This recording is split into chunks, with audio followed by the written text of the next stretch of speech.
I think there are probably two things that for me are the very heart of this kind of a project.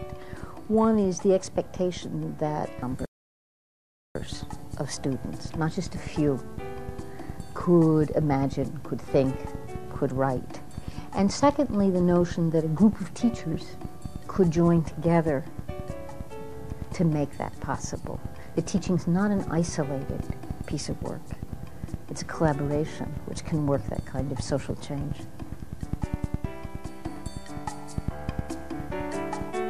I think of all of the ideas that I have come across in teaching English over a great many years, 24 years, the single most important concept is that we need to work together in order to bring our students to a greater understanding and a fuller ability to really command their language and to understand how other people do that as well. English vertical teams are faculties coming together and sharing information and skills and seeing some sort of continuity in a program.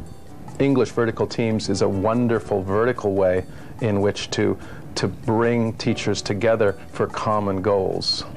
It bridges that gap that often exists between the high school level and the middle school level and allows the middle school teachers to plug in to those goals and expectations and to build student skills from the very foundation levels up to the senior high school level. I know what the 12th grade teacher is doing, what the 11th grade, 10th grade teacher is doing, and that's very important because I'm the foundation. The kids come in the 9th grade, and then I need to prepare them for each of the succeeding years, and I set that foundation, and it makes it so much better if each of us know what everybody needs, and we can meet those needs much easier by talking to each other. It's almost like reinventing the wheel every year. You start all over with page one and you move to as far as you can get with vertical teaming and the collaboration that comes with it. You know what each level is trying to do. You know where you're trying to move the students. You know what skills are being taught. And it allows for reteaching so that students are able to expand and grow. All those things that an expert in English is expected to do and know are in an AP program. So I think AP is probably the best choice, the most reasonable choice for a capstone for a program, something to build towards.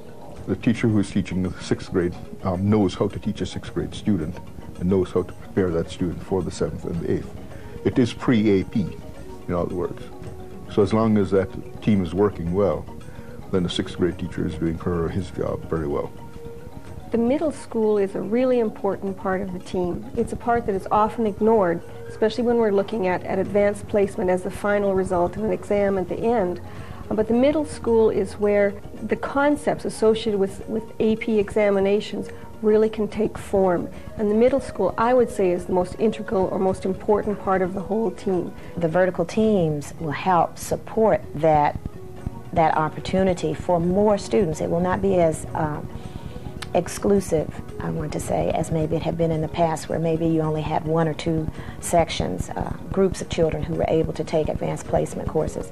Now, if we begin to lay that foundation in the primary grades and the middle grades, by the time students get to high school with vertical teams, more students will be able to participate in advanced placement because they'll bring skills that they need. Instead of focusing on the exclusiveness of the AP, we'd like to think of it in terms of being more inclusive and instructing all students at the feeder schools so that when they advance, all students are able to do AP level work.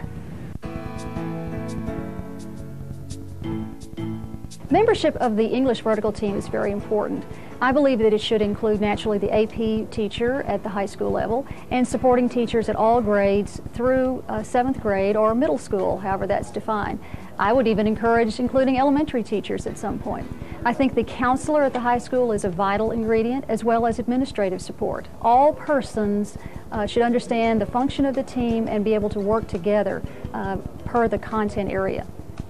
When you choose teachers to be on a vertical team, I think it should be voluntary first, and I think it should include teachers grades 6 through 12.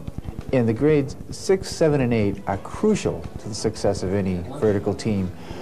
By making them part of the team and part of the decision-making process, you do away with all of that finger-pointing and all of that divisiveness that tears apart curriculum in a district. Without the support of the administration,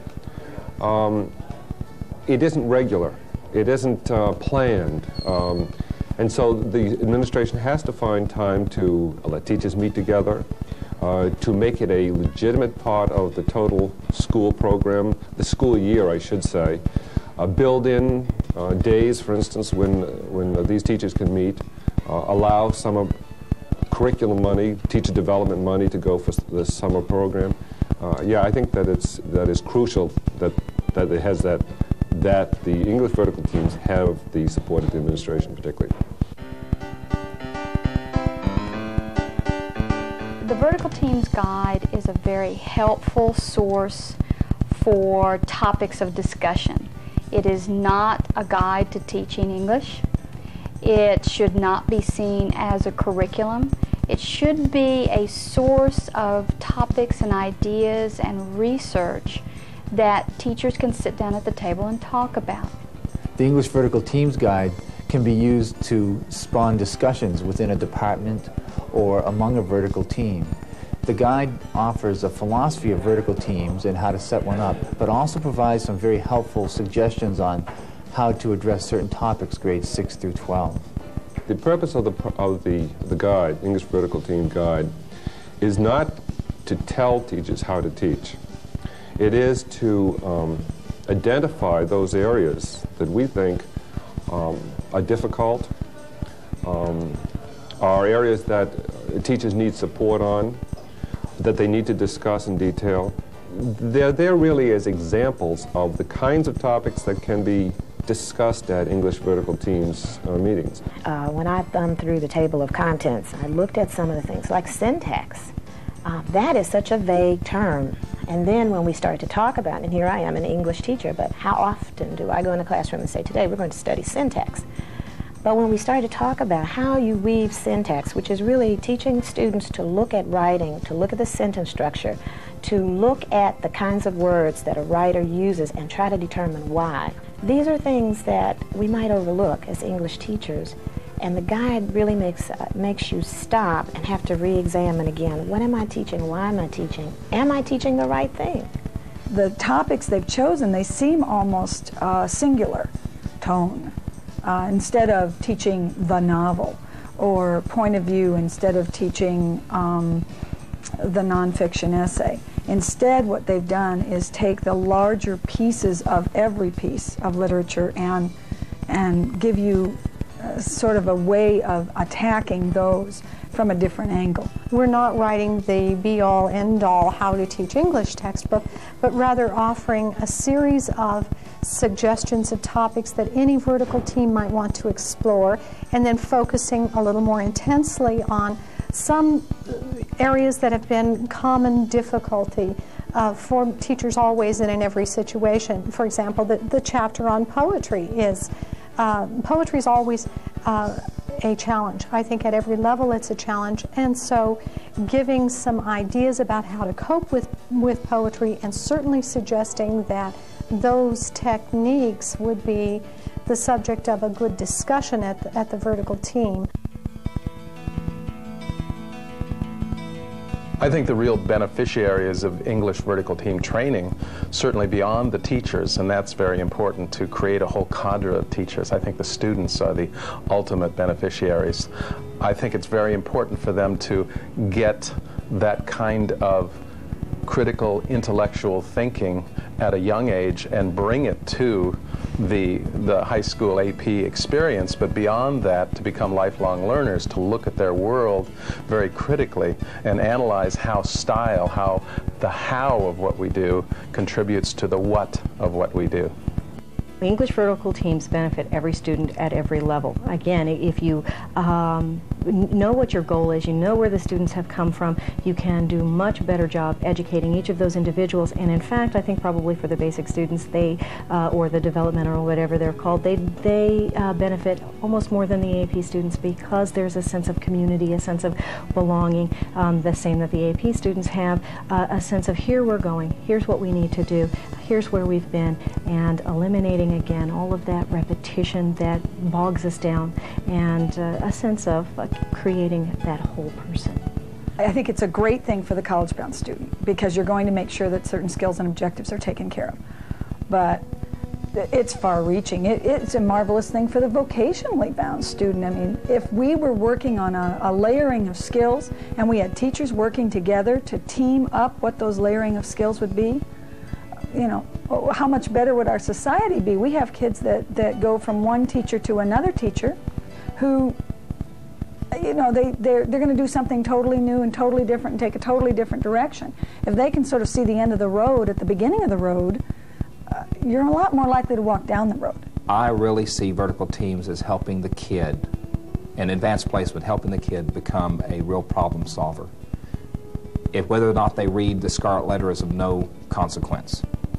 Whether or not they can take a piece apart and analyze it and they can come to a logical conclusion and support that position, that's applicable everywhere. Whether you know Hester Prynne or not, you can still be a good person. I can't imagine any 7th grade or middle school teacher thinking that every child that comes to them from 6th grade is perfect and has all the skills needed. It's the same way with a 9th grade teacher. She would probably love to talk to those teachers before her or him to have students better prepared. So the idea of these people getting together on a regular basis and discussing the outcomes that they would like to have and see in their students is fantastic. Vertical teams allow to eliminate redundancy and important omissions from a curriculum. It's a coherent plan, grades 6 through 12, that will help all students, and not just the best and the brightest, but all students have more success before they graduate from high school. I think it's remembering what we knew when we were little, that we have to help each other out. We can't stand as individuals and have successful programs at schools. We really need to understand what other teachers have done and where we're going with the program. The philosophy, certainly since the time that I began teaching, has changed remarkably.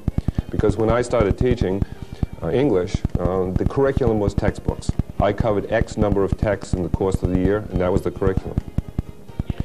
Now, the textbooks, we still use the same textbooks, but they are the vehicles by which we teach the skills of the curriculum, because we want to be able to, we want to know that when the students leave our classes, they have the skills to read all of the textbooks that we didn't cover, that we could never cover, but that they will be able to do this year after year after year and be successful in it. It is expedient that we start to introduce the concepts of tone, diction, imagery, syntax on the 6th, 7th, and 8th grade level. So when the student reaches the 11th and 12th grade level, it's just a matter of fact, and it's just another, the nomenclature and the terminology may be different, but the skills are already in place. I think the benefits of the vertical team is that it gives you someone to work with, it gives you a sense of focus and a sense of purpose, and it revitalizes and re-energizes you when you most need it. It's a sense of support for everybody. Well, I guess if we could go back 150 years to the one-room schoolhouse, to the teacher who taught all the children all the grade levels, he or she would know what that child had learned and what that child needed to learn next. And we've gotten so big and expanded so much that we don't know what the child has already learned or mastered. We don't know what they're going to learn next. We often don't even know what topics are taught in the grade below us or above us. And so this way, we'll be able to coordinate what the students are exposed to, what they learn. I think English vertical teams is a wonderful concept whose time has come.